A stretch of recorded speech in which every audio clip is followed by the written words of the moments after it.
Nice, nice. Open secret. Open secret. Okay. Jaya Radha Madhava Kunja Bihari.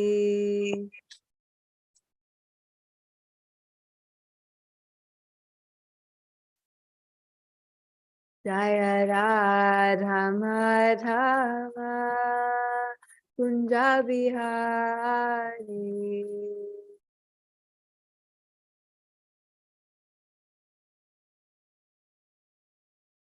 Jaya Gopi Jannavalabha Girivaradari.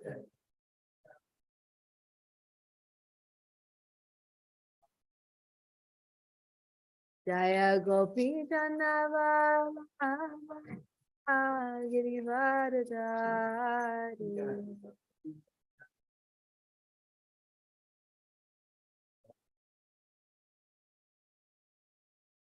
Yashoda Nandana Vaja Janaranjana. Yashoda Nandana Vaja Janaranjana.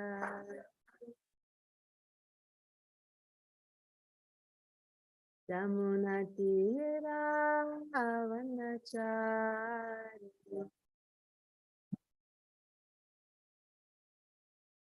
Jamuna Tira Avanachari.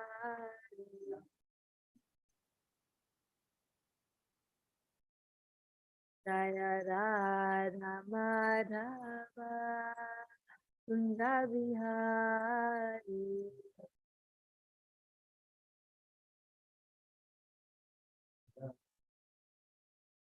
Hare Krishna, Hare Krishna, Krishna Krishna, Hare Hare, Hare Rama, Hare Rama, Rama Rama, Hare Hare.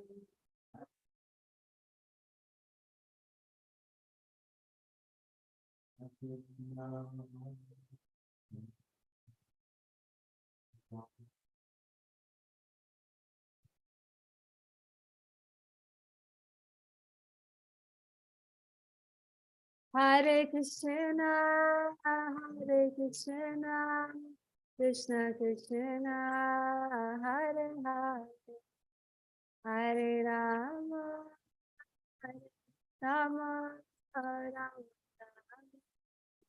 Hare Hare.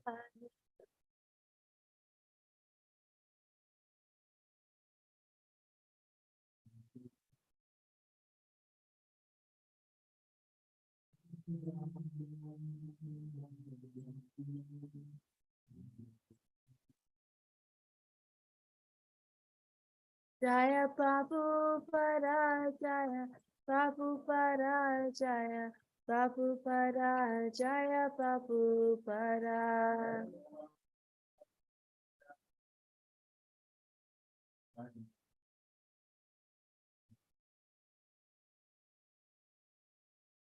Om Namo Bhagavate Vasudevaya. Om Namo Bhagavate Vasudevaya. Om Namo Bhagavate Vasudevaya. Nayanam Namaskrityam Naram Jaiva Narottamam Devim Saraswatim Vyasham Tato Jayamudire Nastapayashu Bhadreshu Nityam Bhagavata Sevaya Bhagavati Uttama Shloke Bhakti Bhakti Naishtaki. Reading from Srimad Bhagavatam. We are in Canto 10, the Samam Bodham, chapter 23, verses 47 to 52. 23 to 58? No, chapter 23, verse 47. 47. Yeah, verse 47 to 52. Hitvanyan bhajate yam shri parasparsha shaya shakrit Svatmadosha pavargena tadyachna yajana mohini hitvanyan bhajate yam shri padasparsha shayashakrit Svatmadosha pavargena tadyachna jana mohini. Anybody from the room want to chant? I don't think we have it. Okay, I'll chant one more time. Hitvanyan bhajate yam shri padasparsha sayashakrit svatmadosha pavargena tadyachna jana mohini. Synonyms. Hitva, giving up. Anyan, others. Bhajate, worships. Yam, which Lord? Shri, the goddess of fortune. Pada Sparsha, for the touch of his lotus feet. Ashaya, with the desire. Ashakrit, constantly. Sva Atma, of herself. Dosa, the faults of fickleness and pride. Apavargana, putting aside. Tat, his. Yachna, begging. Jana, ordinary humans. Mohini, bewildering. Translation purport by the disciples of His Divine Grace, A.C. Bhaktivedanta Swami Srila Prabhupada Ki. Hoping for the touch of his lotus feet, the goddess of fortune. So this is, by the way, this is who speaking? This is the Brahmanas speaking. So this is after the wives have gone to Krishna and given Krishna sumptuous food and fed Krishna sumptuously, and they were already exalted devotees, and they completely got Krishna's mercy and went to Vrindavan and became pure devotees of the Lord. So this is their husbands talking. Hoping for the touch of his lotus feet, the goddess of fortune perpetually worships him alone, leaving aside all others and renouncing her pride and fickleness. That he begs is certainly astonishing to everyone. Purport.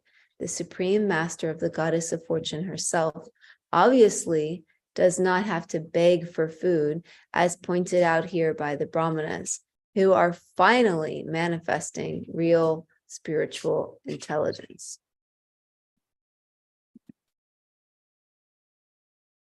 Deshakala pratagravya mantra tantra davijognaya devataya jamanascha kratur dharmascha yanmaya sa eva bhagavan sakshad vishnur yogeshvareshvara jato yadushita shrinma yapi mudha navidmahe. All the aspects of sacrifice, the auspicious place and time, the various items of paraphernalia, the Vedic hymns, the prescribed rituals, the priests and sacrificial fires, the demigods, the patron of the sacrifice, the sacrificial offering, and the pious results obtained, all are simply manifestations of his opulences. Yet even though we had heard that the Supreme Personality of Godhead, Vishnu, the Lord of all mystic controllers, had taken birth in the Yadu dynasty, we were so foolish that we could not recognize Sri Krishna to be none other than him. Tasmai namo bhagavate Krishnaya kuntamedashe yanmaya mohita diyo brahmama karma vartmashu. Let us offer our obeisances unto Lord Krishna, the Supreme Personality of Godhead. His intelligence is never bewildered, whereas we, confused by his power of illusion, are simply wandering about on the paths of fruitive work. Savaina adya purusha swamaya mohitatmanam avigyatanubavanam shantum arhatyati kramam.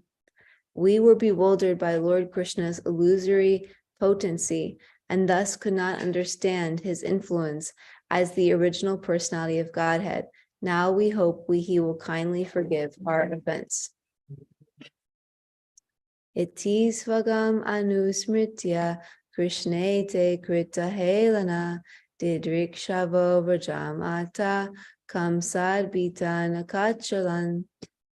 Thus, reflecting on the sin they had committed by neglecting Lord Krishna, they became very eager to see him. But being afraid of King Kamsa, they did not dare go to Braj, Vrindavan. Purport: realizing their offense against Lord Krishna and finally appreciating his almighty position, the Brahmanas naturally wanted to rush to Braj and surrender at the lotus feet of the Lord. But they were afraid that Kamsa would certainly kill them when his spies reported that they had gone to Krishna. The Brahmanas' wives were absorbed in ecstatic Krishna consciousness and thus went to Krishna anyway, just as the gopis, simply to dance with the Lord, traveled in the dead of night through a forest inhabited by wild animals. But the Brahmanas were not on such an advanced platform of Krishna consciousness, and thus overcome by fear of Kamsa, could not see the Lord face to face. Thus, in the purports of the humble servants of his divine grace, A.C. Bhaktivedanta Swami Prabhupada to the 10th canto, 23rd chapter of the Srimad Bhagavatam, entitled The Brahmana's Wives Blessed. Wow, so much to say. We're going to pray first to our acharyas and to Lord Chaitanya and to Krishna for their blessings to be able to speak something for our own purification and the upliftment of the devotees. So if you know the prayers, you can please join me. Om Ajnana Timirandasya Jananjana Chalakaya Chakshurun Militam Jena Tasmai Shri Guruve Namaha Shri Chaitanya Manobishtam Stapitam Yena Bhutale Swayam Rupa Gadamaya Dadadi Swapadantikam Vandeham Shri Guru Shri Radha Shri Guru Vaishnavamscha Shri Rupam Sagrajatam Sahagna Raghunatham Vitam Tam Sajivam Sadvaitam Savadutam Parijana Sahitam Krishna Chaitanya Devam Shri Radha Krishna Pada Sagna Lalita Shri Vishakam Vitamscha Hey Krishna Karuna Sindhu Dinabandhu Jayapate Gopesha Gopika Kanta Radha Kanta Namostate Tapta Kanchana Gaurangi Radhe Vrindavaneshwari Vrishabhanu Sudevi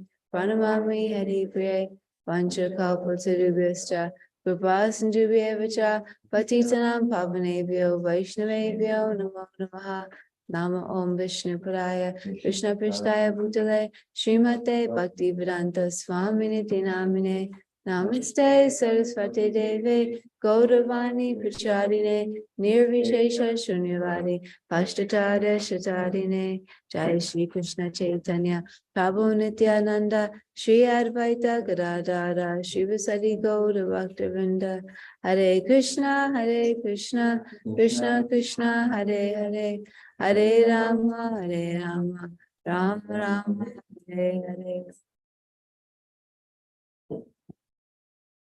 I sincerely beg of all the blessings of the assembled devotees in person and online. I need your blessings to be able to speak for my own purification and to bring us all closer to the goal of life, pure devotional service unto the lotus feet of Shri Shri Radha Muralidhar Gaurachandra Jai. And I also want to say that I am very happy to be back with all of you all giving Bhagavatam class again. I was away in Vrindavan and in Finland for some time. And now I'm back with no more travel plans. So this is so funny and so instructive, this section. Basically, as you all know, that has been being discussed for some time now. These brahmanas, who it says very, very clearly in the Bhagavatam and in the Krishna book, that they were not Vaishnavas. They were brahmanas, but they were not Vaishnavas. And they were so attached to their rituals and bewildered by the illusory energy that when the cowherd boys went to them saying, yeah, I think you must know Krishna and Balaram, and they are very hungry and they are asking us for food. Please feed us. They did not give them food, but continued with their rituals. Then the cowherd boys went back to Krishna and Balaram and told them what happened, that they were just ignored, actually. And they said, okay, well, their wives happen to be great Vaishnavis. Their wives happen to be great devotees. So go back to their wives and their wives will certainly feed you. And they did that. And that's exactly what the wives did, because the wives, they were devotees. They had never seen Krishna, but they were devotees of Krishna just by hearing about Krishna, right? Right? We get a chance to just hear about Krishna. We can become devotees just by hearing about Krishna. We can develop our love for Krishna just by hearing about Krishna's glories. And then what happened then when they were given an opportunity for service, right? As soon as they were given an opportunity for service, they weren't like, no, we just need to continue hearing about Krishna. They were like, yes, you're hungry. Let me give you food. Like, let me give you so much food. So they just dropped everything and they gave the Lord so much food. And it's also explained that they were like just outside Vrindavan, but to deliver the food, they actually crossed the border and entered into Vrindavan. So that is actually how we gain access to Vrindavan. We gain access to Vrindavan through our service to Radha and Krishna, to Prabhupada, to our spiritual masters. So we can't just enter Vrindavan. They hadn't just entered Vrindavan before, but when they got an opportunity to do some service, that's how they entered Vrindavan. So they do that. They achieve the perfection of life, pure devotional service. They get all blessings from the Lord. They are like, we can't go back, to our husbands, to our family.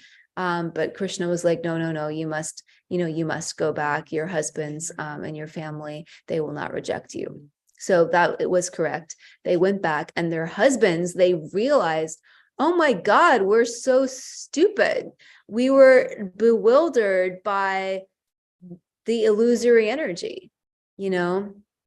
We had heard that the Supreme Personality of Godhead was going to take birth in the Yadu dynasty, yet we did not recognize that Krishna was that Supreme Personality of Godhead. So this is them speaking, and in the first verse, they're saying that who is this Krishna?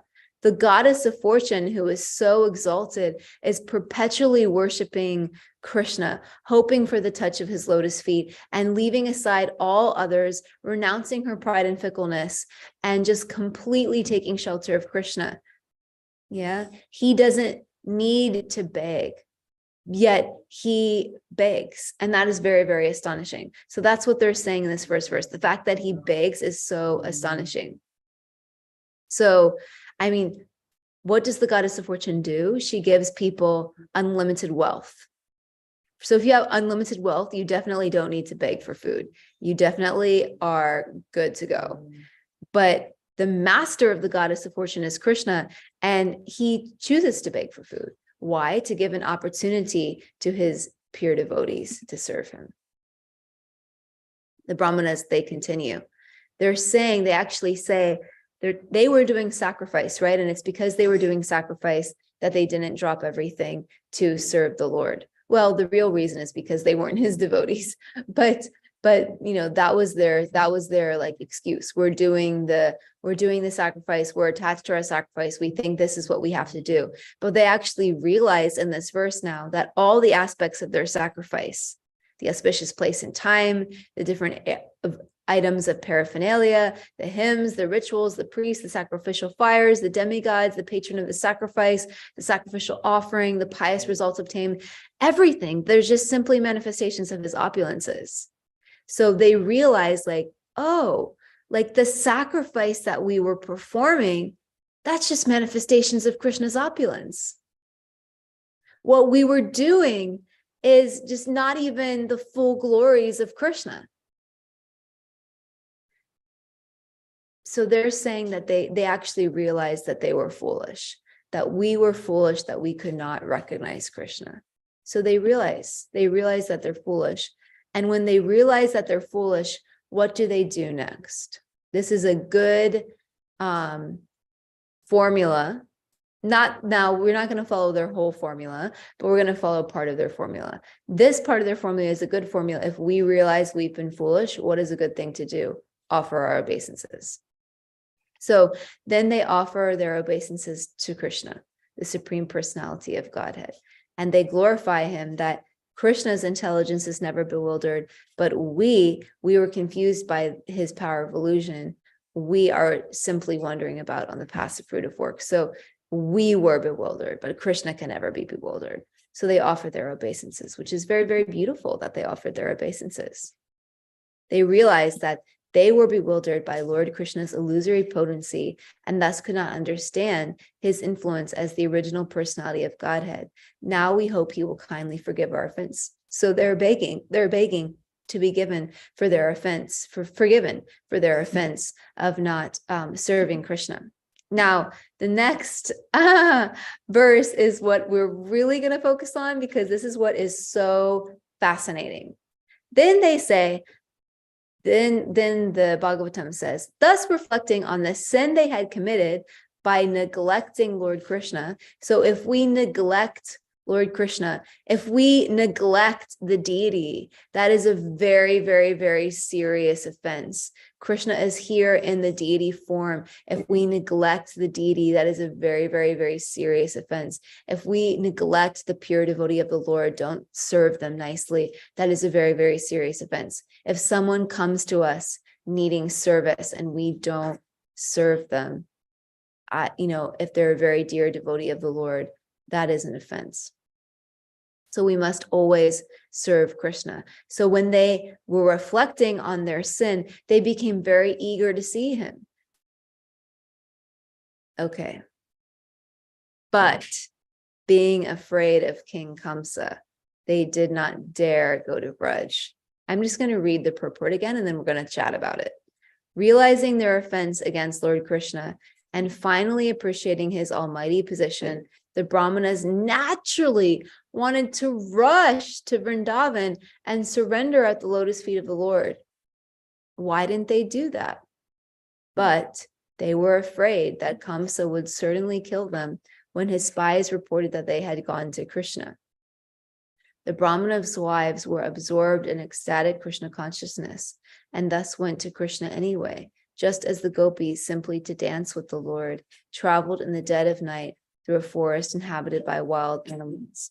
But the Brahmanas were not on such an advanced platform of Krishna consciousness, and thus, overcome by fear of Kamsa, could not see the Lord face to face. So they realized they had made a big mistake. They asked for forgiveness. They paid their obeisances, and then their heart wanted to go see Krishna. You would think that if your heart wants to go see Krishna, you would just go see Krishna.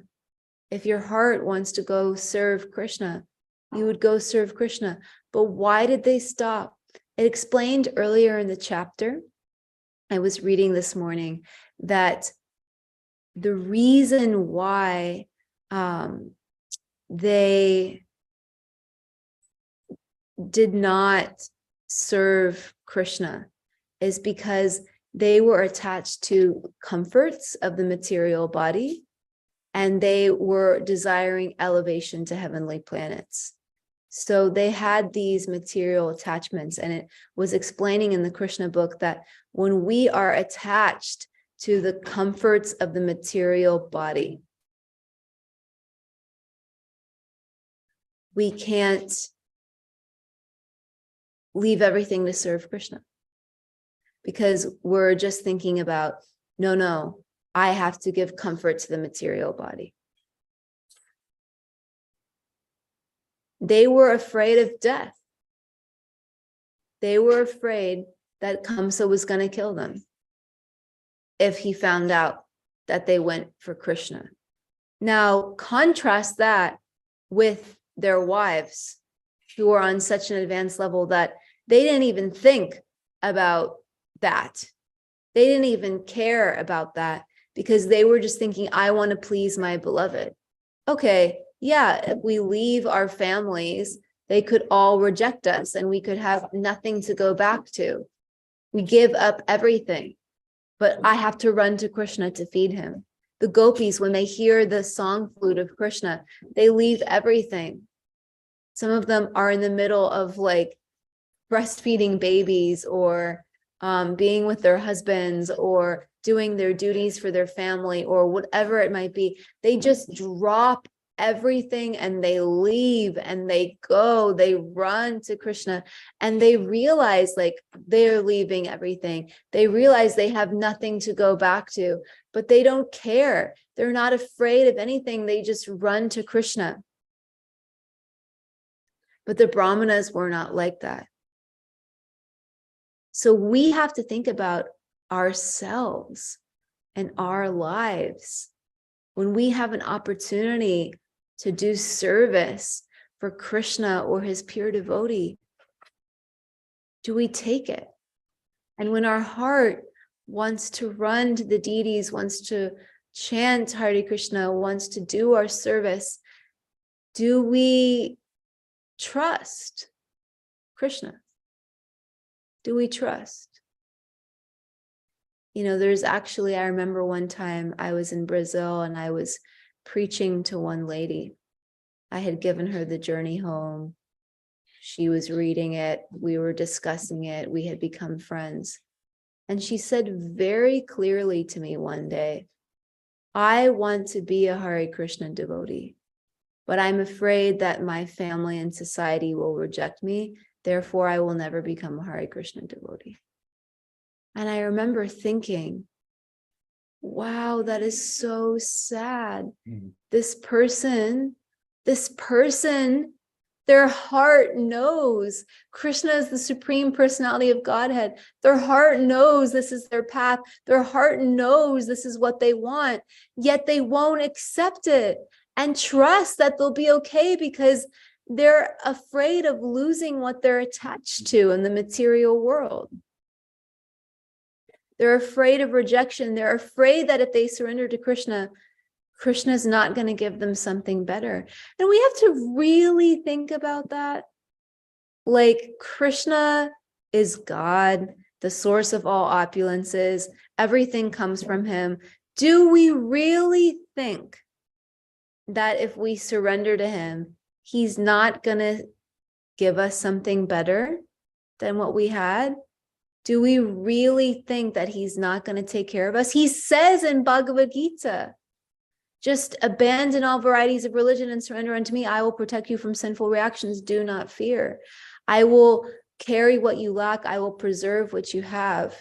He gives us these promises that he's going to take care of us. He's not going to leave us hanging. He's not going to do anything that harms us. But we have this fear. We have fear of death. We have fear of rejection. We have fear of losing what we think is happiness in the material world. So we hold back.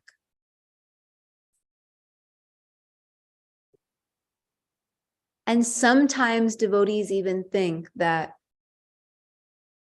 you know, I've surrendered to Krishna. I'm trying to surrender to Krishna.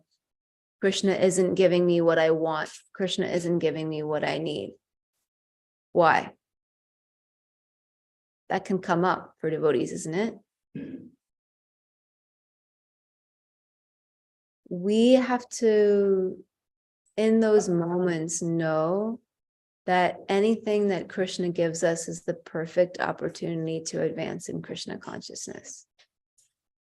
And we don't always know what we want and need, and we're also not always ready for what we want and need. And sometimes we have to go through experiences that seem even painful to learn lessons.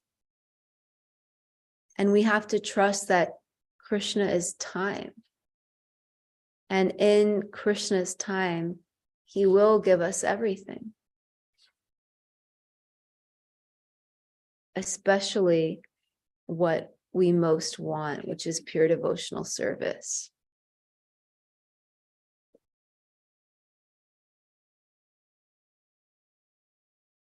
You know, we have to really look at ourselves and That's why Prabhupada over and over again stressed, we're not the body, we're the soul. Because when we're attached to the body and we're thinking about the body and we're thinking about all the things the body needs, we can't really run to Krishna. And it's not saying we should ignore the body and the bodily needs, because Vaishnavas understand that the body is a temple of Krishna and should be taken care of. So we should be balanced. We should get proper rest. We should eat properly. We should exercise properly. We should take care of our body so that we can serve. But we should do so with the intention and the motivation to use our body for Krishna's service, not just to maintain our body. And the highest devotees, they're not even afraid of death. And why? Because they're taking shelter in their service. And that's something I was really thinking about this morning. I've been thinking about this a lot recently, because in my life in Krishna consciousness, I went through one experience where, when you really take shelter of Krishna consciousness, you do have an experience of fearlessness. Like, I was talking to my friends the other day about this experience that I went through. And before that experience, I had even gone through a critical illness and I wasn't afraid of death.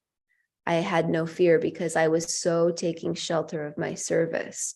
But then I went through this experience where I was really shaken up by it. And I had, all of a sudden I had this really overwhelming fear. It was the fear of being alone. And that fear was really paralyzing for me. And it wasn't until I really took a lot of shelter of my Shiksha gurus and followed their guidance and went through a process, but then ultimately decided to just fully take shelter of service and become so absorbed in service that I felt connection with Krishna, that fear just naturally completely went away.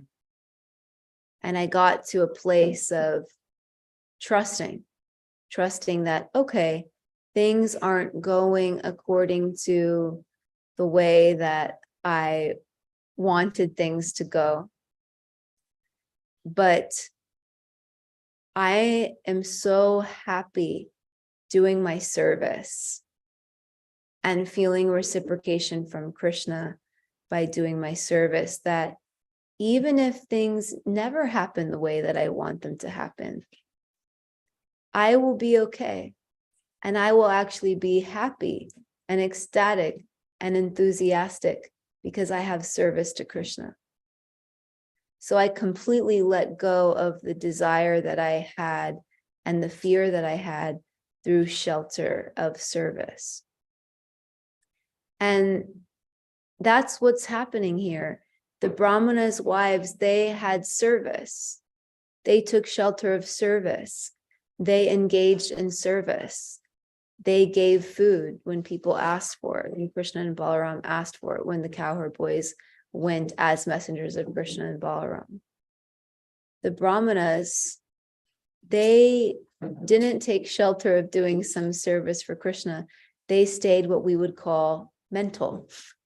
They stayed on the mental platform, oh, we really want to go, but if we go, this could happen, So they stayed on that mental platform. So that's actually a really good instruction for us. If we find that we're being mental about something and we're oh, but this, oh, but that, oh, but this, oh, but that, oh, but you know, we can just go chant Hare Krishna, or go read Srimad Bhagavatam, or go see the deity, or go do some service. And those actions will take us off the mental platform and give us true shelter of Krishna. Yeah, I feel like I could say a lot more, but let's leave some time for questions, comments, reflections, corrections, realizations, aha moments, and all of that.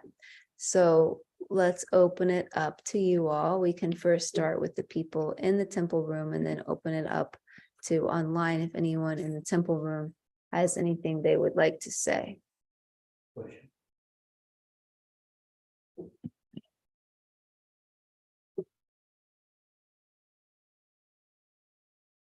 Hare Krishna, what a perfect class, incredible, very encouraging, giving us the courage to do something that might be contrary to what our senses and mind tell us would be safety and comfort. And there are two voices we can listen to. You're talking about dedicating yourself to service, and everything else will be there. And that service comes from the spiritual master. And not just service, it's service to a person. How can I serve you? What should I do? What would you like me to do? And then when you do it, is this okay? And there's that relationship there. Meanwhile, the mind and the senses will continue to scream. And even the Brahmins here, they were engaged in ritualistic activities and pseudo-religious activities for their own advancement and enjoyment. And then fortunately, Krishna is so wonderful. He said, in the association of the wives, he said, no, that's not the point. The point is to please Krishna. And so they were uplifted. And then, like you brought out such a wonderful point, then they were afraid to do it. In our similar, of course, this is an eternal truth. There is in this case, the Brahmins were afraid of the government. They were afraid of the ruler, that he would kill them if they dedicated themselves to devotional service. And Prabhupada said like that, if they knew what I was saying, they would kill me. But he was fearless, like the gopis, like these mothers. They just said, no, we're just doing this. Narayana Parasave Nakatin says they don't care. We don't care if we go to heaven or hell. We just wonder what will please the Lord. And then nothing to protect, nothing to gain, nothing to lose. Then we have access to the path. Haitukiya, but the unceasing, unmotivated devotional service to the Lord, the only thing that will satisfy the self. It's such a simple truth. And so easily we can get slightly off the mark of surrendering to the spiritual master. And that's what we had in this country, basically a country with a pious population and some rituals and some worship and some faith. But then when Srila Prabhupada suggested move into the temple, full-time service,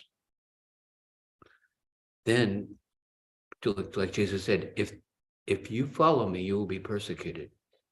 Then there was a tremendous, organized, vociferous campaign against the Krishna consciousness movement. But Srila Prabhupada encourages us to persevere.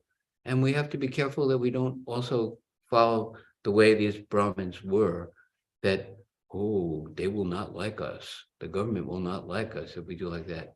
So we have to be careful not to just kind of blend in too much, that the tendency to drift into the mode of goodness rather than, we're not reckless or masochistic, but there is that option even for us at this moment. Am I concerned about what will please Krishna, or am I concerned with whether or not the society or the government or my relatives, what they will say? Anyway, I'm just trying to repeat Srila Prabhupada. Wonderful class. But Krishna is so wonderful that he will provide people like Champakalata Mataji to remind us of the simple truth so that we don't get distracted. All glories to Prabhupada. Hare Krishna. Thank you, Wonderful. Prabhu. Thank you, Prabhu. You are so encouraging. Anybody else from in the temple room? Do you want to say something? Okay. We have Anybody a question in the chat, Champak. We have a question from Andrea in the chat. else? Very Okay. nice question. I'll look at it. Do people have to wait to find their guru or spiritual teacher to do service? Do we have to live in the temple to serve Krishna? No, and no. So Prabhupada is the foremost Shiksha guru for everyone in ISKCON. So Prabhupada is our first guru, and we can read his books and listen to his lectures, and serve ISKCON, serve the Hare Krishna movement. And we should do that. We should immediately do service. People do service the first day they come to the temple. That's often the best way to make people devotees. You know, have them serve prasadam or get them to wash some pots with you and talk about Krishna, learn about their life. But so people should be engaged in service from the very, very beginning. And we can have also many Shiksha gurus, many instructing gurus. We should serve all of the devotees. So we should always do service. We don't have to wait and to find our guru. And then once we find our guru, then of course we can ask our guru how we can serve. But also different gurus are different. Some gurus will tell you how to serve, and other gurus will say, be happy, serve however you want, as long as you're, following the 4 regulative principles, chanting at least 16 rounds and serving Srila Prabhupada's mission and the servant to the servant to the servant, and not engaging in gossip or prajalpa or politics, but serving sincerely and reading Prabhupada's books. Many, many spiritual masters are like that. They're like, I'm not going to give you all the details of just like, sometimes we think like, oh, like, should I eat the papaya or the mango? What does my Guru Maharaj want? Like, just eat whatever one you want, like eat the mango or whatever. Like, it's not, just offer it first. Yeah, exactly. So, we're not like micromanaged at every single moment by our spiritual master. Obviously, if we have an opportunity to ask our spiritual master how we can serve them, then we should. And if they give us a specific instruction on how we should serve them, then we should follow that instruction. But if they don't give a specific instruction, follow the general instructions. One time, Rasanath Prabhu was saying that sometimes it's the false ego actually thinking, I need to have a personal instruction from my spiritual master. People asked Radhanath Swami that, and Radhanath Swami said, all of my instructions are in my lectures. I have put my blood, sweat, and tears in my lectures. So if you're a disciple of Radhanath Swami and you're listening to his lectures, or if you're a disciple of Vaisheshika Prabhu and you're listening to his lectures, or if you're a disciple of whoever and you're listening to his or her lectures, then what they say in their lectures is a personal instruction to you. And you can take it that way. And then we do not have to live in the temple to serve Krishna. That was very much like a concept that people had at the beginning of Prabhupada's movement, like, oh, like you have to shave up and live in the temple to serve Krishna. Not at all. Prabhupada said that most of his disciples would be grihastas, married people. Most people would not live in the temple. Most people would live outside of the temple and have jobs and have kids and have families and have responsibilities. They would do everything for Krishna, and they would worship deities in their own home, and they would donate money to the temple, and they would do service to the temple as much as they possibly could. So you do as much service to the temple as you possibly can, but also serving at home and taking care of your family is service. I was listening to this class by Vishaka and Dwarkadish Prabhus. They gave a class at Bhakti Center recently, and they were saying that sometimes people make the mistake. They think they're super fired up preachers. They're doing so much service. And then they bring the people that they're preaching to home, and they realize that their wife and their children aren't happy. What kind of preaching is that? It's like you have to start at home and make your wife happy, make your husband happy, make your children happy, have Krishna in the center of your home, have deities, worship Krishna. And then when you preach to people and you bring them home, they see, wow, this is like Krishna consciousness, like in practice, like this is inspiring. Like I want to be part of this. Whereas if you bring someone home to a sad family, what kind of preaching is that, So yeah. Hare Krishna. Bhima says, yeah, you can make a wife happy, Bhima. You can. It's possible. Bhima said, can you make a wife happy? Definitely.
Hare Krishna. Can you hear me? Hold on. Wait for them to blow the conch shell. Oh, okay.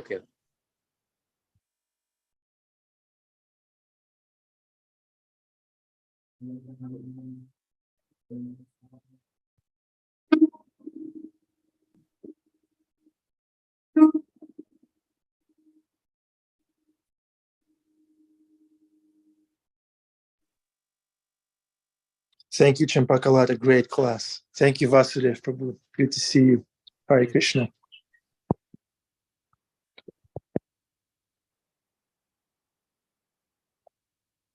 All right. Yeah, when Champakalata was talking, I was thinking of Bhima Prabhu. He doesn't live in the temple. He doesn't shave. And his life mission is to keep his wife happy.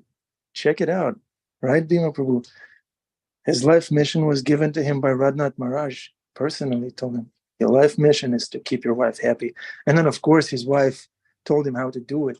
What did she tell you, Bhima Prabhu? How to keep a wife happy? To become more like who?